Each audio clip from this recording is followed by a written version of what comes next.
Assalamualaikum warahmatullahi wabarakatuh. Salam sejahtera bagi kita semua. Salam Om Swastiastu, Namo Buddhaya, salam kebajikan, dan tabiun.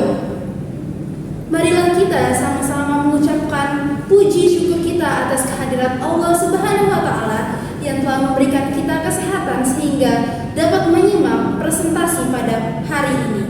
Tak lupa, sholawat serta salam selalu tercurahkan kepada junjungan Nabi besar kita, Nabi Muhammad SAW, yang telah membawa kita dari zaman jahiliyah ke zaman sekarang.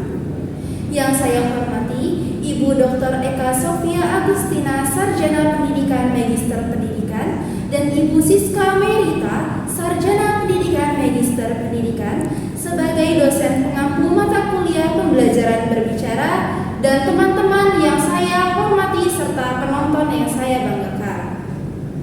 Sebelumnya, izinkan saya untuk memperkenalkan diri. Perkenalkan, nama saya Intan Kurnia Cipta dengan nomor induk pokok mahasiswa 2513041006, kelas 1A, mahasiswi program studi Pendidikan Bahasa dan Sastra Indonesia, jurusan Pendidikan Bahasa dan Seni, Fakultas Keguruan dan Ilmu Pendidikan, Universitas Lampung, tahun angkatan 2025. Pada kesempatan hari ini, saya akan menyampaikan presentasi, yaitu materi elemen-elemen umum struktur pembicaraan. Materi kali ini saya akan mempresentasikan elemen-elemen umum struktur pembicaraan secara umum.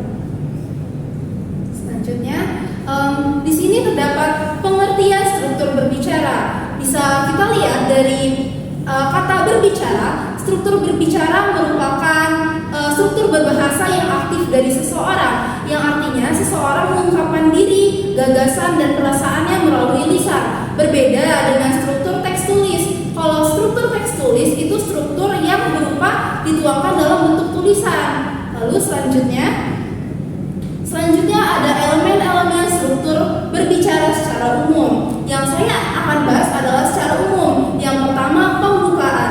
Pembukaan ini merupakan bagian awal dari pemateri menyampaikan materinya.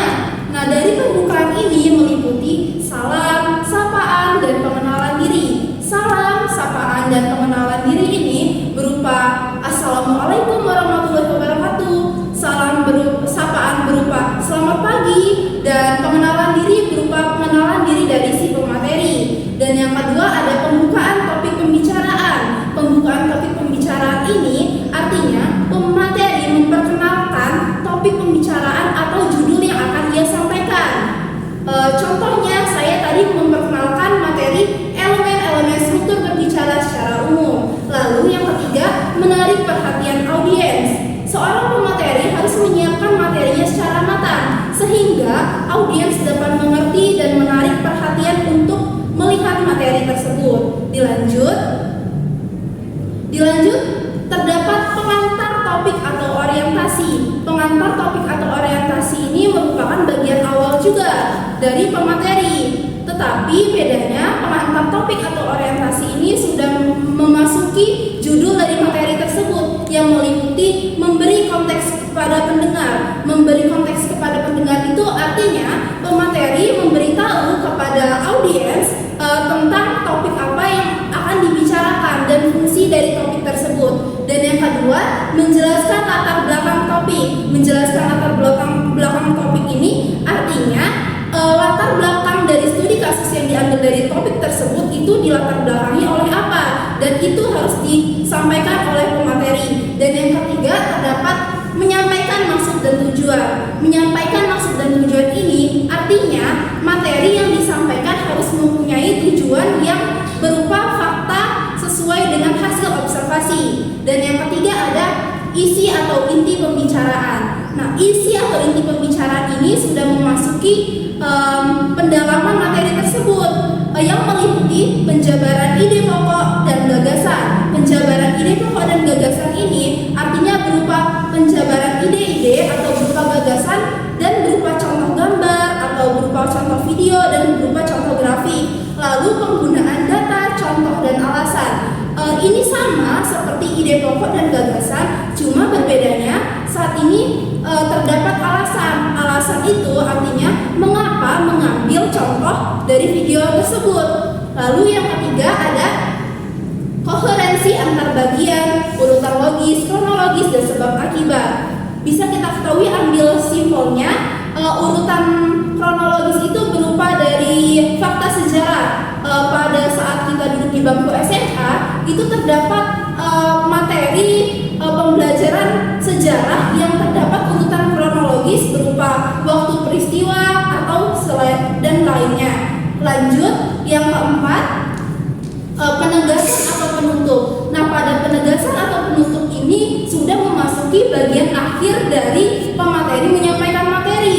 Dari penegasan atau penutup ini terbagi menjadi menyimpulkan isi pembicaraan. Menyimpulkan isi pembicaraan itu artinya pemateri menyimpulkan segala materi yang sudah disampaikan kepada audiens sehingga mendapat inti dari pembicaraan tersebut. Yang kedua, menyampaikan harapan, tujuan, dan saran. Menyampaikan harapan, tujuan, dan saran ini artinya pemateri berharap audiens dapat mempunyai tujuan dan mendapat manfaat dari materi yang sudah disampaikan. Lalu yang terakhir, ucapan terima kasih dan salam penutup. Ucapan terima kasih atau salam penutup ini merupakan akhir bagian dari sebuah materi, seperti salam dan terima kasih. Lalu selanjutnya,